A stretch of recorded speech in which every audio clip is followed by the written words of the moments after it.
Oi, meus queridos! Que bom estar com vocês aqui mais uma vez no Caminho de Encontro. Venho pedir que, se você ainda não se inscreveu, não compartilhou com seus amigos, não comentou, faça isso agora. A sua participação faz toda a diferença aqui no meu trabalho. Aqui é uma comunidade de troca que tem sempre assuntos interessantes sobre a espiritualidade. Então, eu conto com o seu apoio. Dada essa introdução, vamos ao vídeo de hoje. Falar de Umbanda. O que é Umbanda? De onde que ela surgiu? O que ela faz? O que acontece nessa religião? Vamos falar aqui de forma bem resumida alguns pontos principais sobre essa religião. Já começo com um spoiler. Umbanda não é afro, é brasileira. Bora para mais informação? Então vamos lá. O que é Umbanda? Umbanda, como eu disse no início, é uma religião brasileira, sim, baseada em muitas coisas afros. Cultura, costumes, ritos, mas vamos do começo. Como é que surge a Umbanda aqui no Brasil de forma oficial? Tá, gente? Porque a prática da religião, com algumas características, já existia bem antes dessa data oficial. Mas a gente vai seguir a linha oficial, ok? Então, lá para 1908, um jovem de 17 anos estava passando por muitas situações complicadas de saúde. E a família já havia levado ele em vários lugares, tanto da medicina quanto também de religião. Padre, questão evangélica, exorcismo, benzedeira, tudo que vocês imaginarem, a família já tinha feito com o Zélio, que ele tinha 17 anos. Ele sofria paralisia, de repente, problemas de saúde diversos, ele parava de falar, ele desmaiava, ele sentia várias coisas assim, e ninguém entendia nada. Até que algum vizinho sugeriu à mãe do Zélio que ele fosse, então, numa reunião, numa sessão espírita, na Federação Espírita de Niterói, que é onde ele morava. Que às vezes era uma questão espiritual, e ela acreditava, esse vizinho acreditava, que numa reunião, numa sessão espírita, podia dar jeito na situação do Zélio. Então o Zélio, no dia 15 de novembro de 1908, foi até essa sessão espírita. E é aí que a história começa. Então o Zélio vai participar dessa reunião, uma reunião mediúnica que a gente fala, né, de médiums, que só tinham homens brancos de classe social mais alta. Ele começa a ficar incomodado. Ele acha que tudo muito formal. E já inspirado por uma espiritualidade presente, ele se levanta e fala, gente, tá faltando uma coisa aqui, tá faltando uma flor.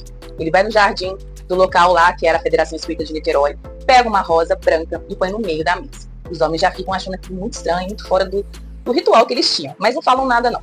De repente, o Zélio começa a dar o que a gente chama de passividade. Eu já falei aqui no meu canal sobre isso. Ele é usado por um espírito para falar algo. Ele começa a falar no português que não é na forma culta, com trejeitos, com umas gírias, com um jeito de falar que é do povo que a gente fala caboclo, que são uma mistura de pessoas negras com indígenas. E aí aqueles homens começam a achar tudo muito estranho, para eles aquilo estava tudo errado. E então questionam o Zélio quem é que está falando. E por que ele falava daquela forma. Tinha um médium à mesa que tinha visão, ele enxergava a espiritualidade. E ele via ao lado do Zélio, não um caboclo, mas sim um homem com feições europeias, parecendo mais alto, parecendo mesmo com eles mesmos, né? Com aquele tipo de gente branca certinha. E ele questiona, você não é desse jeito, por que você fala dessa forma? E aí o Zélio, né, já na presença da espiritualidade, se apresenta e explica por que ele está falando daquele jeito e qual que era o propósito dele ali.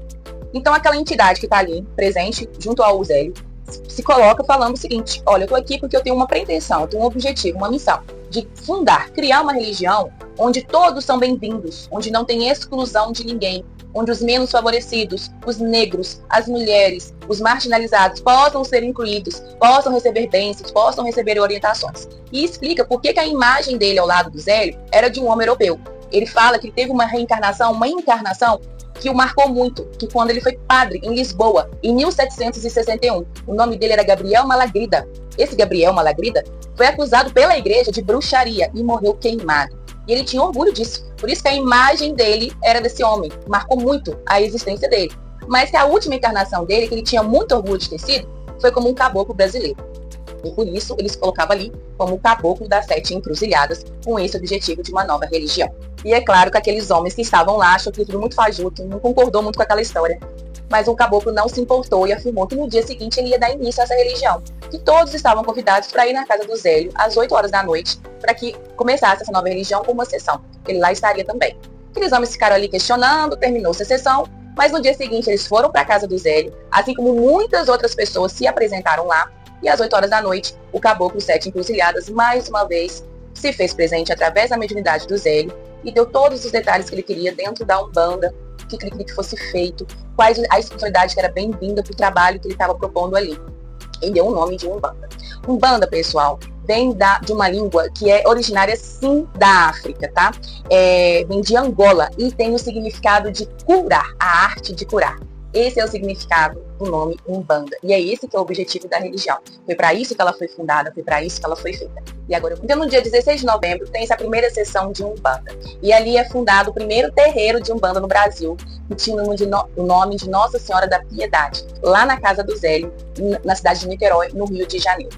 Então ela foi se estruturando e basicamente, como ela é hoje, desde então, ela é baseada em questões africanas. O que vem das religiões africanas? Quem é um bandista, quem professa essa religião, acredita na existência dos orixás. Os orixás são deuses que cuidam de nós, que são como se fossem os ministros de Deus, porque a Umbanda é monoteísta. O que isso quer dizer? Só acredita em um Deus supremo acima de todos. E os deuses menores, que seriam os orixás, são como os ministros de um presidente. Cada um na sua função ajuda, auxilia na administração da humanidade. Então a gente tem os deuses da natureza, das águas, da saúde, dos ventos, de uma infinidade. Os orixás na África são muitos. Aqui no Brasil nós temos mais ou menos 7 que são cultuados dentro da Umbanda. Também acredita-se nos guias espirituais, como anjos, como guardiões, como mentores. Acredita nos anjos, como a Igreja Católica também fala, aqueles que te seguram, que te guardam. Acredita na mediunidade, até porque a mediunidade é o meio da manifestação da religião acontecer. Acredita também em antepassados, acredita na reencarnação, bebe também de conceitos orientais, trazendo essa questão oriental para dentro da religião, os povos orientais, como o povo cigano, que também é consultado durante as sessões da religião de Umbanda. A Umbanda também bebe de fontes do cristianismo, principalmente da Igreja Católica. Então, Jesus Cristo é o grande guia, o grande mestre, que deixou muitos ensinamentos que são passados na religião da Umbanda. Também utiliza-se muito de imagens de santos ou dos orixás, aí de acordo com o sincretismo, que é essa mistura entre santo e orixá, para fazer seus rituais, fazer seus pedidos, suas entregas. Usa-se muito velas também. Então tem muitos dogmas e alguns tipos de rituais parecidos com a Igreja Católica dentro da religião de Umbanda. Tem algumas coisas em comum. E isso tem uma explicação cultural e histórica que eu vou pontuar aqui rapidamente para vocês, tá bom? Antes da Umbanda propriamente dita ser fundada da forma como foi com Zélio, os negros, antes e depois da abolição da escravatura, já faziam esses rituais, bebendo muito da fonte dos africanos, Até porque os negros têm descendência africana. E essa religião, com orixás, os rituais, a cura, a música, vem de lá também. E aí eles faziam esses rituais com muita música, com atabaques, que são aqueles como se fosse tambor, para falar assim, para ficar mais fácil de entender, que varavam à noite. E aí esses ritos, principalmente após a abolição da escravatura, quando os negros ficaram marginalizados, porque uma vez que foram libertos dos seus donos de fazenda ou de casa, ou seja, os negros não tinham para onde ir, não tinham trabalho, não tinham educação, não tinham nada, E aí eles começam a se aglomerar nas margens das cidades, principalmente no Rio de Janeiro, que era a capital do nosso país até então. Foi ali que surgem as primeiras favelas e ali que surgem também esses primeiros movimentos mais fortes da religião de Umbanda, que naquela época tinha o nome de Macumba, que vem também do vocabulário africano.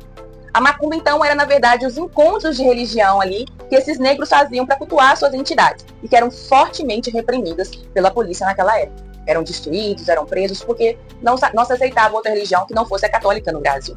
Com a proclamação da República, isso muda um pouco, mas a questão pejorativa e a perseguição continuou, como continua até hoje, gente? Vamos combinar. Por causa dessa perseguição, então houve uma necessidade de, como fosse assim, disfarçar um pouco o culto com os santos da Igreja Católica, com alguns ritos da Igreja Católica. Por isso que faz esse uso e se fala muito de santos mesmo dentro da Umbanda. E isso perdura pelo tempo e ainda hoje é usado e não tem nenhum problema, gente, tá tudo certo, ok?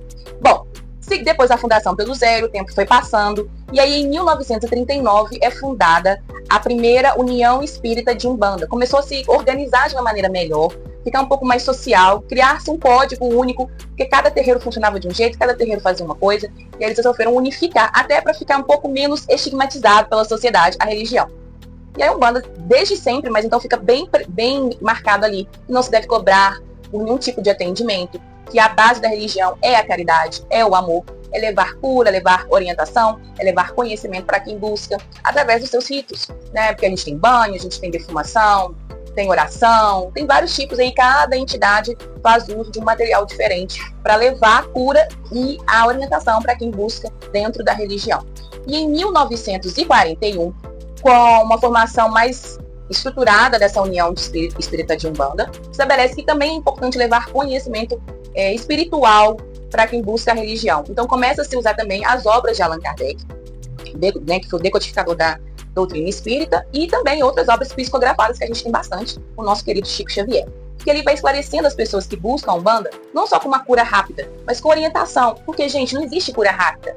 Existe a gente querer curar, buscar meios e nos transformar através da ajuda desses seres maravilhosos que trabalham nessas tantas religiões que existem. Não é só a Umbanda, não é só espírita. Existem espíritos bons de luz em todas as religiões. Desde que a gente se abra para aceitar a orientação, a gente pode mudar e atingir a nossa cura que a gente tanto busca. Então a Umbanda é só mais um meio para cura, para orientação, para transformação do ser humano. Espero que eu tenha esclarecido de maneira muito sucinta para vocês aqui o que é a Umbanda, qual é o objetivo dela, como ela surge. E se você quer mais detalhes específicos dessa religião, coloca aqui nos comentários, eu trago um vídeo novo para vocês com mais detalhes.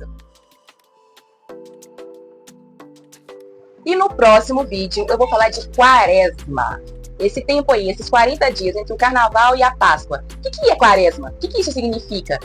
O que isso é espiritualmente? Nós temos aí alguns detalhes para falar sobre a Quaresma. Então o próximo vídeo é sobre Quaresma. Espero vocês numa terça-feira daqui 15 dias. Até lá!